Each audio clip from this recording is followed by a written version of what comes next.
Hey, it's Aaron, the Metal Theologian. So, this is I think my third, spotlight video, and I originally started doing these spotlight ones as sort of, just sort of something kind of cute to call it when, I was going to feature a particular band. But there's a particular store I want to shine the spotlight on. That's what this video is about today. There's a shop I found in, an unlikely part of the country that happens to be one of the best fucking places I've ever been to in a lot of years of collecting. So I want to draw a little attention to them, so I'm going to tell you all about them and show you some stuff that I got there, and since they do mail order too, bring your attention to the fact they mail order, so you can spend a lot of money with them and help keep these guys in business. But God, man, fucking parched, dude, I'm fucking thirsty, Jesus. So I'm gonna bust this out. Actually, it's another one my friend from San Francisco brought me. It's funny, I used to see this out west all the time. I didn't think much of it, but as soon as I saw it, I was like, God damn, I haven't seen that in a long time. This is the shit, I don't even know what it's called, and I can barely see it in that light. Black lemonade. It says once you drink black, you'll never go back. Without a face, you're just a bonehead. All animal testing was consensual. So yeah, it's kind of a bunch of jokes on it and shit, but because I have cane sugar, and I do remember this as being a lemon soda, which is probably why it's called black lemonade. It says scary sodas at real sodas. Real soda in real bottles. It's a 310 area code, so that would be LA. Like the west side of LA, like Santa Monica and that. But I don't see a fucking address on here. Which is kind of weird. I always like to check out where they're from, but... Huh. Yeah, well, if I want to... Oh, wait, maybe it's on the thing. It says, Hail to the Chief Longneck. Gardena, California. There we go. I had to check the fucking cap. So, once again, I mean, it's a pretty epic looking bottle for sure. It's like those Black Death cigarettes, if you clowns remember those. And Garen, if you're watching this, if this thing spills on me or if I drop the camera or anything, I'm going to keep going. So, bam. There we go. It's live TV, buddy. Except it's not live TV. It's just fucking... I'm just not going to do another fucking take because I'm too lazy.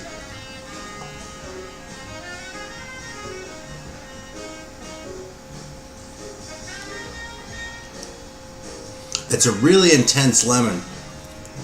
I actually remember this better than I thought.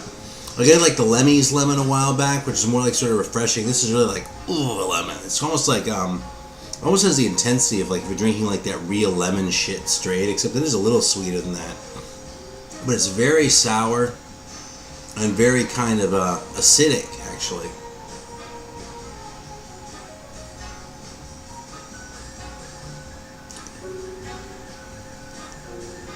On the fucking thing right there, printed on the bottle.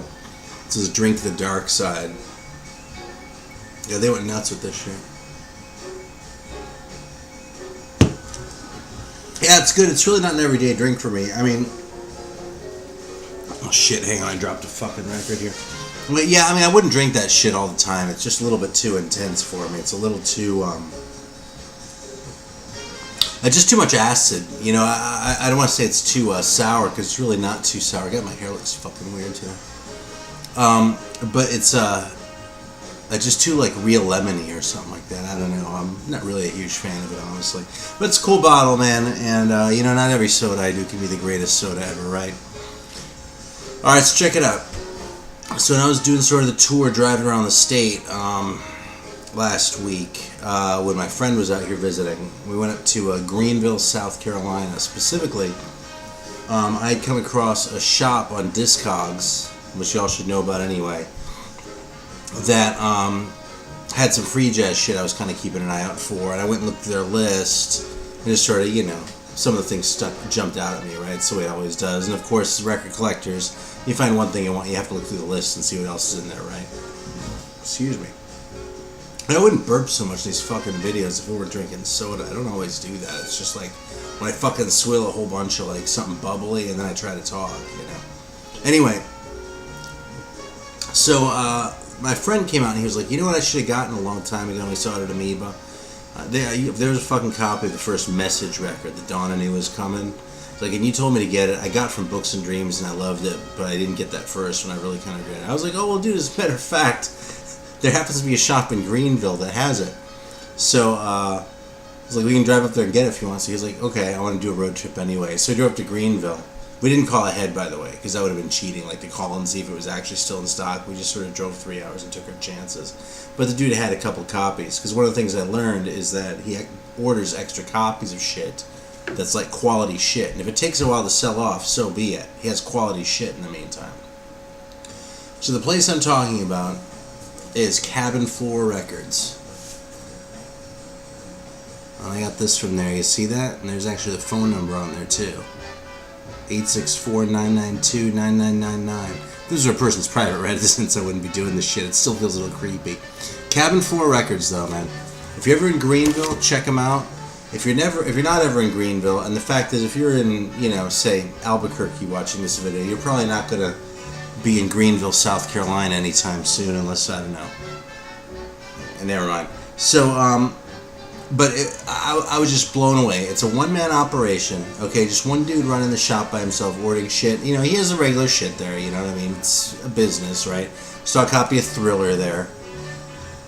But the bottom line is, there's certain things the dude likes. He's really into New Age, actually, which I'm not. But, like, this guy, some of the New Age shit he was playing, I gotta tell you, is not like what I associate with New Age. It wasn't like Windham Hill shit. It was, like, mellow, like electronic shit, but there was definitely a little bit more going on in there, and so much so that I was really kind of intrigued by it. I mean, believe me, I'm not going to turn to the New Age theologian here, but just the fact that someone played a New Age record that I found not only tolerable but kind of interesting, that right there should tell you something. The other thing, though, is he's really into free jazz. And of course he had that Message record, right? And there was other shit like that he had there too. He had that Gayau record, the German one, all sorts of weird shit like that. Here's some of the shit that I picked up, though, okay? Fucking Joe McPhee. I spent way too much money at this place. That kind of blew my wad for the whole week. But this is a Boll Weevil reissue, and I have not seen this in the shop before, and he had all these fuckers.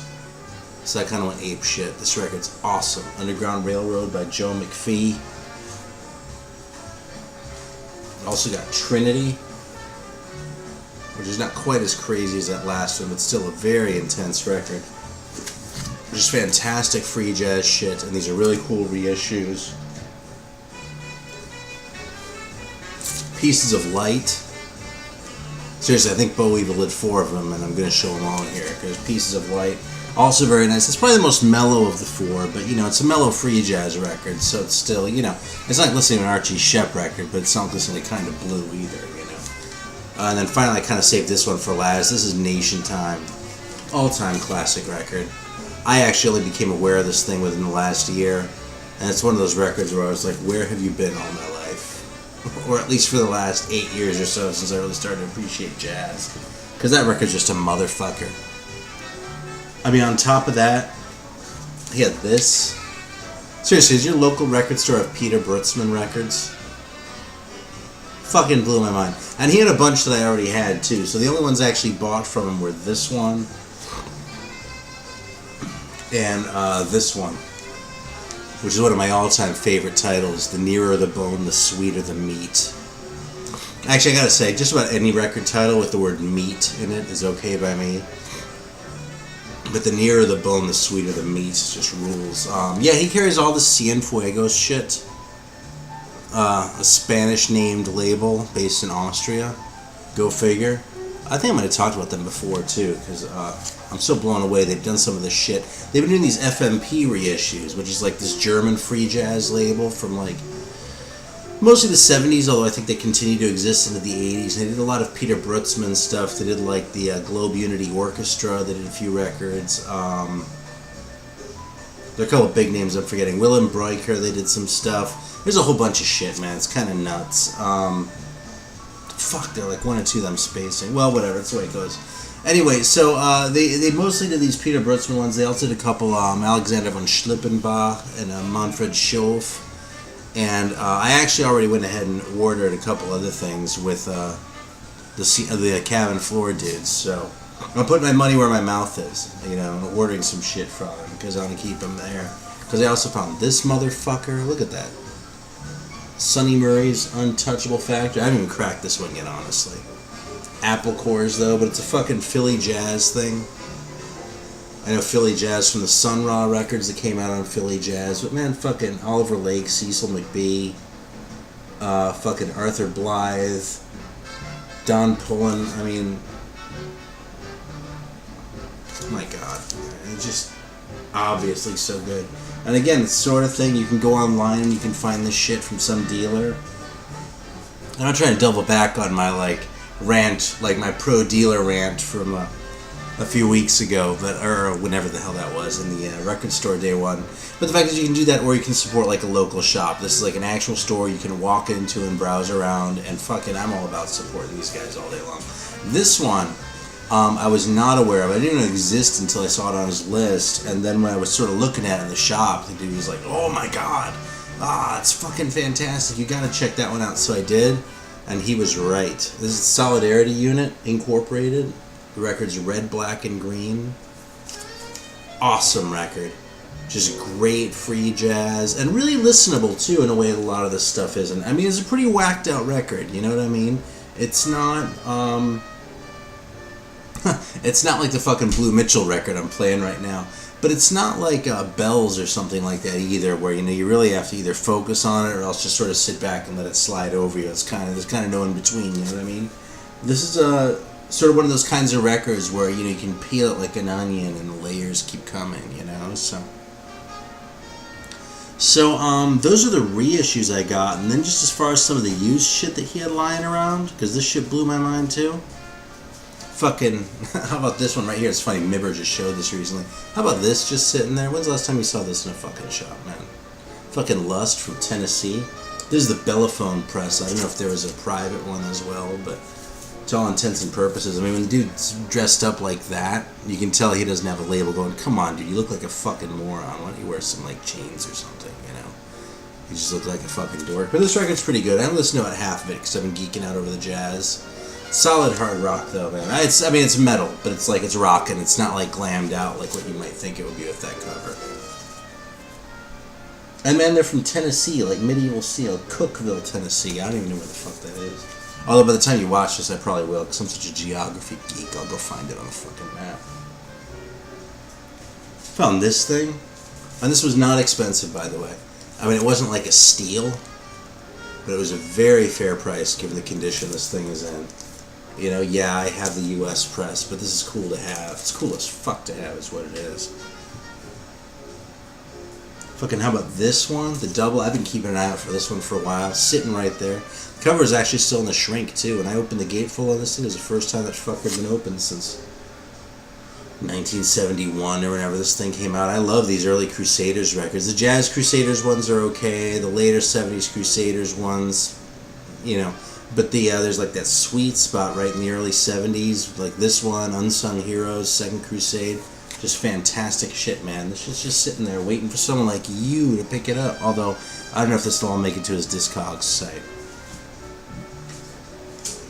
My dealer friend in Colombia was pretty jealous when I let him know that I'd found this thing. It's the very first Mother's Finest record. I didn't even know this existed. It looks all like a fucking Westbound record, although it's actually an RCA release. And I gotta admit, I'm still digesting this one too, so I'm not gonna opine about it a whole lot. The Crusaders I know pretty well, I can talk, but I'm new to Mother's Finest. They were a little disco for me, but I haven't spent much time with them, and I'm totally fascinated by that one, so.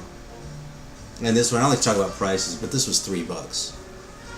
That's totally in nice shape. I mean, it's not like brand spanking new, but fucking, when your $3 records or shit like this, man, you found a good store. So once again, man, I'm just going to show it again.